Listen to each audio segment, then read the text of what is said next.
1946, It's a Wonderful Life, directed and produced by Frank Capra, who was a very accomplished film director and producer. And, well, I'll explain later. George Bailey, the story is George Bailey, played by James Stewart. James Stewart, incidentally, used to be a Western actor. He used to act in cowboy films. That's where he started. And Matter of Life and Death, by the way. Matter of Life and Death, that's it, yes. The two, this is the American and ours was the Matter of Life and Death. And they both had the same kind of reasons to exist, and the same stimulus brought them into existence, I think. George Bailey, James Stewart, like I say, he used to be a cowboy actor, and he made a very successful transition where a lot of other Western actors didn't, into a completely different kind of acting. George Bailey lives in Bedford Falls, New York. When he was 12, he lost his hearing. This is in the story. Lost his hearing in one ear, by saving his younger brother Harry in an iced-over pond. And he also worked part-time when he was young in Mr. Gower's drugstore, and once he prevented Mr. Gower from making a mistake which would have fatally poisoned someone. George's father and Uncle Billy run a not very successful loan company, sort of like a building society, which most of the people in Bedford Falls have their mortgage with.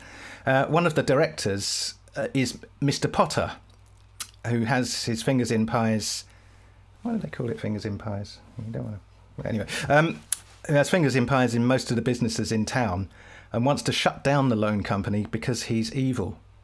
Now, George wants to go and see the world after college, and he wants to work for the loan company for a few years after graduating. And he expected Harry, his younger brother, the one he saved, to take over the business.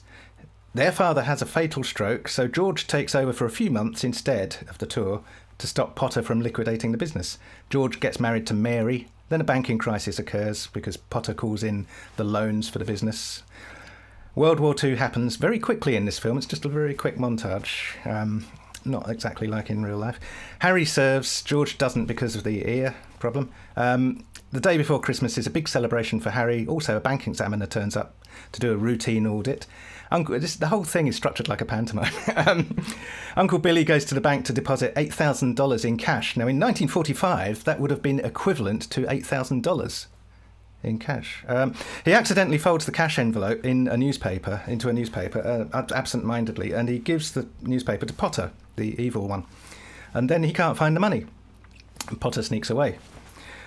George and Billy search everywhere. George gets depressed and angry, ends up on a bridge in the snow, intending to jump off and kill himself. And as he is about to jump, Clarence arrives and jumps in first. George jumps in to save him. They go to a shed to dry their clothes. Clarence explains that he is a second-class angel, which George doesn't believe. George says, "Oh, I wish I'd never been born." And Clarence shows him the world. Now, this is sort of the Act 2 part of the film. Clarence shows him the world without him being born. So he didn't get born, but this is what the world would have been like. And they go for a walk. Many things are somewhat different. The name of the town is now Pottersville. It's a bit like Back to the Future.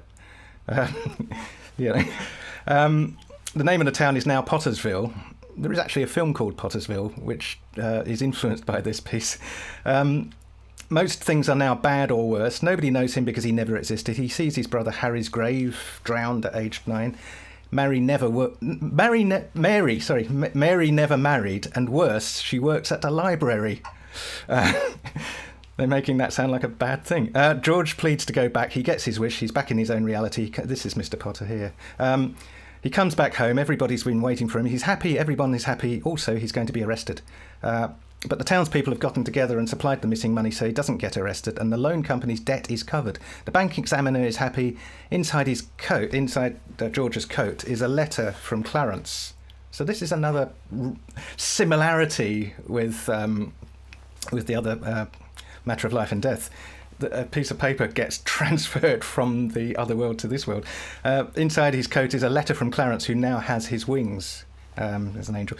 So the moral of this film is that if you're very rich and you accidentally get handed $8,000 wrapped in a newspaper, then it doesn't matter what misery everyone else is subjected to. You get to keep the $8,000 at the end of the film without getting caught, and therefore no punishment at all.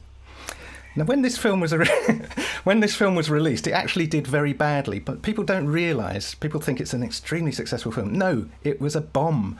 When this film was released, it actually did very badly. Most reviews were either negative or dismissive. It lost over $500,000 at the box office for RKO.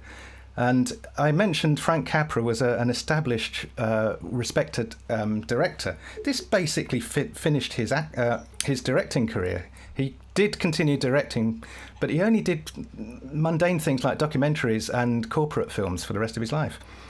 So it wasn't until the 70s that this film became a regular force-fed requirement of Christmas television viewing, thus convincing contemporary populations around the world that it's a wholesale film that stands for everything that Christmas is about and must have always been successful and revered, rather than the box office disaster that it actually was. Frank Capra, incidentally, didn't even think of this as a Christmas story. You know, like we think of Die Hard as a Christmas film.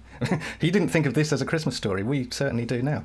In 1947, the FBI issued a memo, quoting pieces of it, obvious attempts to discredit bankers by casting as a Scrooge type, so he'd be the most hated man in the picture. A common trick used by communists. Deliberately maligned the upper class, showing people with more money as mean and despicable. So there you go. 1946, It's a Wonderful Life.